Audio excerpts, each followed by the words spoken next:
Hi, everybody. Happy Friday. Just getting myself set up here. It's been a busy, busy Friday. Welcome to Imperfectly Well on Cosmic TV. For those of you who are new to Cosmic TV, welcome to this absolutely beautiful spiritual and metaphysical community that's going to assist you and support you on your metaphysical path. You're going to find at cosmictelevision.com, on the App Store, or here on Facebook other shows like this, courses, films by conscious filmmakers, basically everything that you would need for your metaphysical and spiritual journey. So welcome. And for those of you who have been here before, welcome back. Anybody who is watching this on, sorry, I'm trying to do two things at once. I'm trying to pull up this page on Emerge Healing and Wellness or in another group, jump over to Cosmic TV and chat with me here, because otherwise I'm not going to see your comments live. I will see those later after we log off and you tag me in the comments, and I'm happy to respond to you there. But if you want to chat live, come on over to Cosmic TV and say hello. For those of you who don't know me, my name is Laura Mazzotta. Who am I? I am an Akashic healer. I am a Reiki master. And I've been a therapist for almost 20 years. I am a holistic therapist at this point, and it's really my desire to assist people with healing every single layer of their being in the most enduring way. So this is chronic patterns, chronic issues, chronic health problems, chronic mental health issues that are coming up that we need to heal at a much deeper level than is happening in the medical and the mental health community. And I've found beautiful strategies to be able to do that in the most effective and efficient way. So I'm here to help you with that. And today we're going to be talking about the 3 keys to practicing presence, to staying present, to maintaining presence in your life. Okay. This is something that I have recently sunken more deeply into, and that I feel is really vital, really, really critical to us being able to maintain our recovery from anything that we've gone through. If that's chronic guilt, if it's chronic anxiety, if it's chronic depression or illness, etc. Right? And just in general, practicing presence is something that is very preventive for us. It really assists us with being able to maintain and manage our energy in a very harmonized way. And it prevents us from getting sick. It prevents us from being a hot mess emotionally, right? And so today, I'm going to be talking about the 3 key components of practicing presence. So what I used to teach as a traditional therapist, when I was a traditional therapist, was I would teach everybody about those cognitive techniques and tools that we need to implement in order to keep ourselves present. So one of the best ways to do that, just on a very surface level and a cognitive level, is being able to connect through your body. So you can stay present by noticing the different things that you can see, feel, hear, taste, touch around you.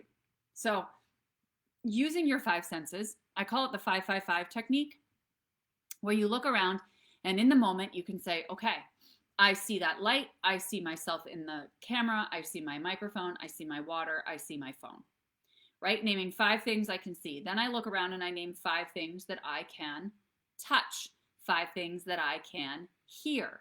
And you can actually go ahead and do that. You can go ahead and touch those things if you want and engage with it interactively. But the more senses you incorporate into this experience, the more grounded you're going to become. And a lot of people, especially when we're buzzing around at 1,000,000 miles a minute in this society, in this world, we don't have this opportunity for pause. Well, we have it, but we don't take it, right? And we're going so fast that we need to ground ourselves before we can even become present or sink into presence. Okay. So presence is something that it's a concept that develops over time. It's not something that you're just going to shift right into presence and boom, you're there. Unless you have been doing intuitive work, healing work, energy work for a really long time or for a consistent period of time. Because at that point, you're going to be able to shift into these states pretty quickly. Okay. So what this does is it's giving you a protocol and steps for you to follow to be able to call presence into your life, to hold it, and to be able to maintain it going forward. Okay. So the first thing that we want to focus on is time.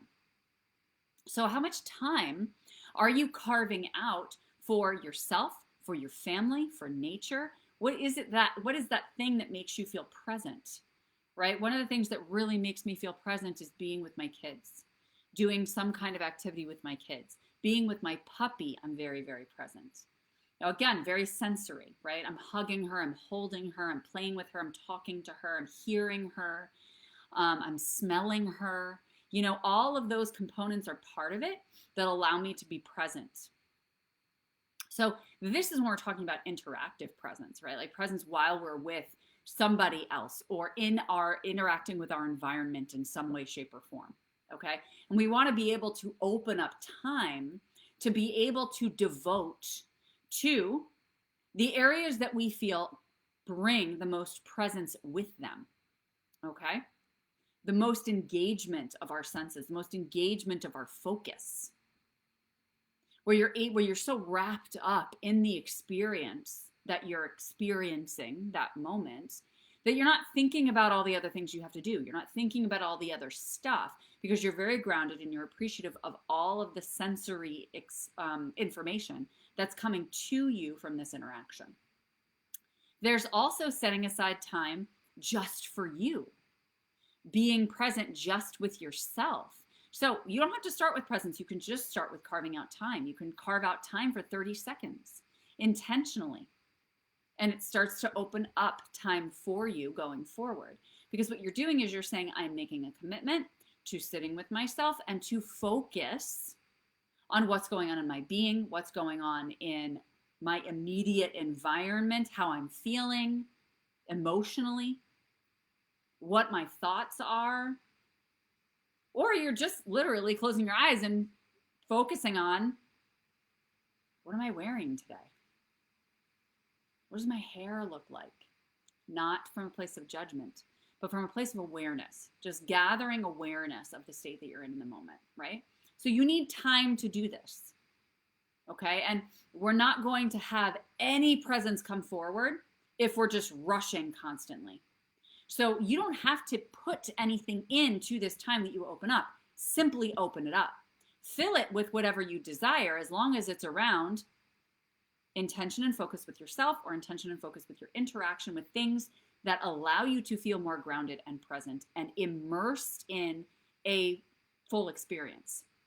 So one of the things that we say as coaches when we're talking about audience growth, business growth, things like that, is we're talking about like what lights you up, right? What is that thing that you could go live and talk about for 20 to 30 minutes without any notes, without any fear? For the most part, no fear. A lot of people still have some fear going live, which is totally fine. It's part of the process and part of the practice. But it's like, what is that thing that you could literally do for hours and just lose time? Like forget about time, forget about where you're supposed to be, what you're supposed to be doing. What is that activity for you? That can be one of the things that you choose during this time of presence, as long as it is not something that is focused on productivity, that is focused on getting you to an egoic destination, an agenda, okay? So the second key to practicing presence, so we talked about time. That's number one. Number two is space. Opening up space during this time. Now, these all go together. You can start wherever you want out of these three keys. You don't have to do them in order, but you also have to make sure that you start to, once you master one, you start to incorporate another, right? You kind of stack them onto each other, and then your presence practice is going to become even easier. So you're opening up space. So what does that mean? How am I opening up space? Well, there's a number of ways. This crosses over with time somewhat, because when you're opening up 30 seconds of your day or 5 minutes of your day or whatever it happens to be, you're also opening up space for yourself. You're opening up space for energy to move, for opportunity to come into your field that you otherwise would not have noticed if you were going a million miles a minute. Okay? You can also open up space using the breath. So when you take this time for yourself, you're then opening up your being or your aura by using your life force energy and by breathing motion into this moment. Okay, so that's one way that you can create space. What are other ways that you choose to create space? Another one is being open-minded, right? Being open to whatever comes through. This is a beautiful time to choose meditation. Meditation opens up an enormous amount of space in our brains. And why does it do that? Because meditation is a very focused practice. And meditation is really all about gaining control of the mind. Yes, it's also about connecting to higher dimensions and connecting to higher selves. That's when you get a little bit further into meditation practice. Okay, but at the beginning, it's really about how do I continually bring my mind back to center, continually bring my mind back to focus on the mantra or the image that I'm meditating on, or the candle flame, or the guided meditation somebody's voice is taking me through, the music, right? So just realizing that when you do that, you're opening up space in terms of clarity and focus, of receiving information from the universe that you are meant to receive in that moment. So the more open-minded we can be, the more we can expand our awareness, expand our consciousness, expand the amount of energy that's coming in and that we can hold, which again can be used with the breath after you've grounded. That's number 2 for being able to sink into presence. Because if you create the time, but then you don't have any space within your being for presence because you're thinking about 10 other things. You're running around from one place to another and you say, okay, this is the time that I set aside for myself. This is what I'm going to do. Yeah, but you also need to open up space for it. And a lot of that is just allowance. You deciding that you're opening up space for it, that you are willing to receive whatever's coming forward for you. Okay? So that's a big piece.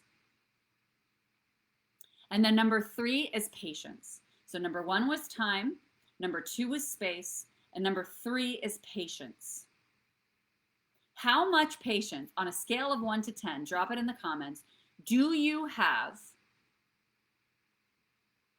And 10 is the highest and 1 is the lowest. For sinking into presence, for carving out time for yourself, for carving out space for yourself. How much patience do you have for allowing that to occur, for deciding to make this happen, for receiving what it is you're meant to receive in the moment? How much patience do you have in receiving that? Because this is a key piece to presence. You will be able to activate presence in your life without patience. Oh, there's video interruptions every couple seconds for you, Jennifer. Anybody else? Is anybody else getting video interruptions? Thank you so much for telling me, Jennifer. I appreciate it. It doesn't look like it on my end, but you never know. Thanks for letting me know.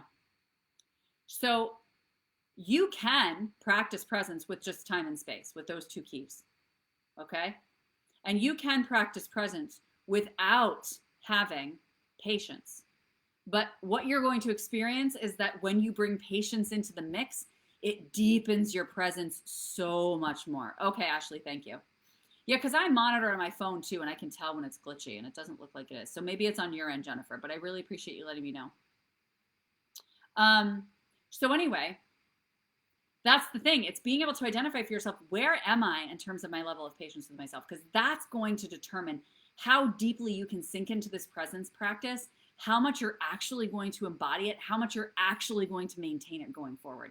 That is your key, okay? Number 1 and 2 are necessary. You have to have time and space in order to be present. Absolutely. Number 3 is ideal and required for maintenance and ongoing presence practice, 100%. So this is you being gentle with yourself. This is you not criticizing yourself during these times when you take this opportunity to be present and think, I'm doing it wrong. Or, oh my gosh, my mind's going over here. Instead, I want you to shift that mindset, those thoughts to, I'm celebrating the fact that I am setting aside this time and space to be present. I'm setting it aside. And I am going to not evaluate where I am with it for a minimum of 21 days, because that's as long as it takes to create a habit within the human mind, within the human body, within our systems, right? And so then at that point, you can say, all right, let's check in. Where am I with this? Where can I upgrade my time, space, or patience to be able to return to this and really maintain this practice going forward? Because what does presence offer us? Why do this in the first place, right? What does it offer us? What it does is it slows down our nervous system. slows down our nervous system. It detaches us from that desire for productivity. It detaches us from having our self-worth and our pride attached to what we've accomplished. It allows us to deepen into our connections with others, our intimacy with ourselves, and understand and be able to feel into our energy much more palpably. Much more palpably. It allows us to interact with our environment with a greater level of discernment because we're not going 500 miles a minute, which allows you to make more clear decisions, more aligned decisions, decisions that open up more opportunity for you. The byproduct of deeper presence is even deeper presence. What is the byproduct of even deeper presence? Deeper self-love, deeper love of others, deeper love of the universe, deeper clarity and understanding of next steps, where you're meant to go, what you're meant to accomplish, expanding your vision on this planet, staying focused on your vision so that you don't lose sight of it, so that you remember what you're here for, so you don't get lost into human sauce.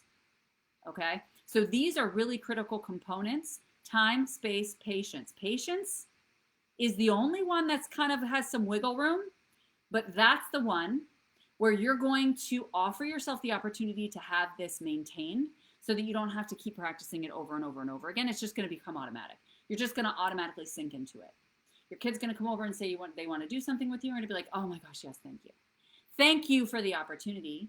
Thank you for creating the time and space for me to be able to offer opportunity to myself and to this relationship and the space between us, to be able to sink into presence, to be able to practice presence. So we can be grateful to those interruptions in our day, to those interruptions in our thought patterns, in our fixations, because what they're doing is they are calling us. They are opportunities that are guiding us and reaching to us and saying, come to me so you can come back to yourself.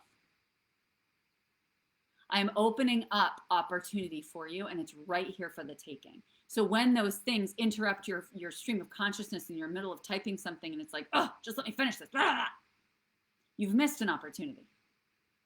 That doesn't mean you always have to take it, but the more that you sink into presence, the more you're going to be able to, in that moment, have very clear discernment as to whether or not this is something that you will receive with love and move forward and take action on, or that you will receive with love and say, thank you, but I am going to complete this and I'll be right with you. Okay? So these are the benefits to practicing presence. So I'm just going to repeat one more time the 3 keys: time, space, patience. Make sure that when you're practicing these, one at a time if you need to, that you do not evaluate or assess or judge yourself around it until 21 days out. I still don't want you to judge yourself 21 days out, but to evaluate, where do I still have room for upgrade in any of these 3 areas to be able to expand my presence with myself, my presence with my family, my presence with my children, my presence with anybody who comes into my field, because I desire human connection. And that's the other piece. It's like, we all desire human connection. Even if you are the biggest introvert in the world, I am the biggest introvert in the world. However, even if you're the biggest introvert and you say, people kind of piss me off, guess what? You still need and desire connection. You look at Maslow's hierarchy of needs. Belonging is right there at the most basic, next to food and water, affection, love, right? Connection, intimacy. It is required for our vitality and our longevity. So no matter what personality you are, no matter how pissy you can get with people, remember,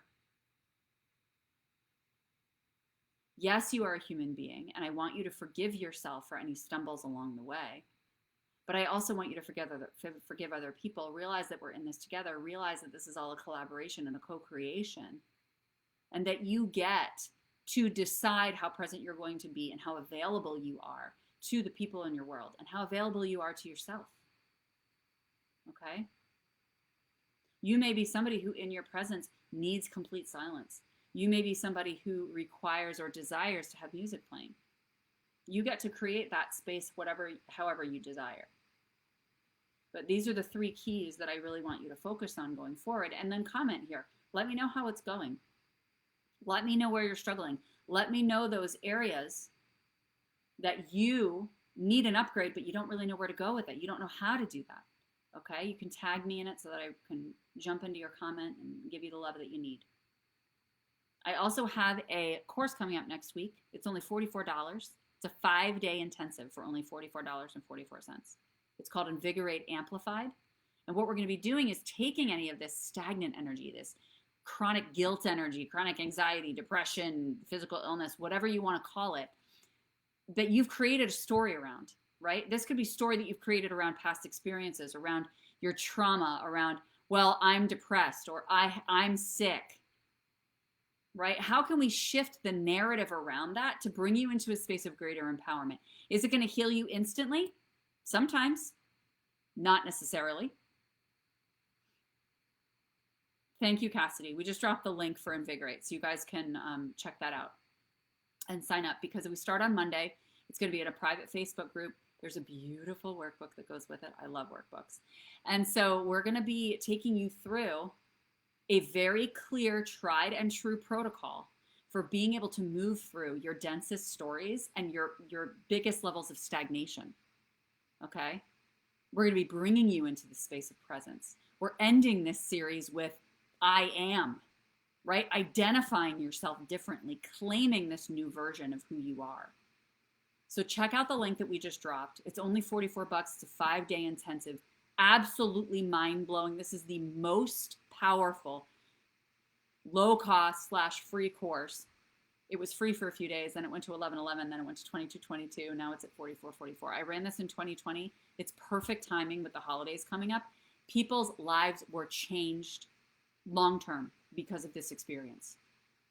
So I highly encourage you to take advantage of this, to set aside the time, space, and patience for yourself to be able to be present with yourself in this experience, to give this gift to yourself, and to know that it's going to pay itself forward for years on end. Okay?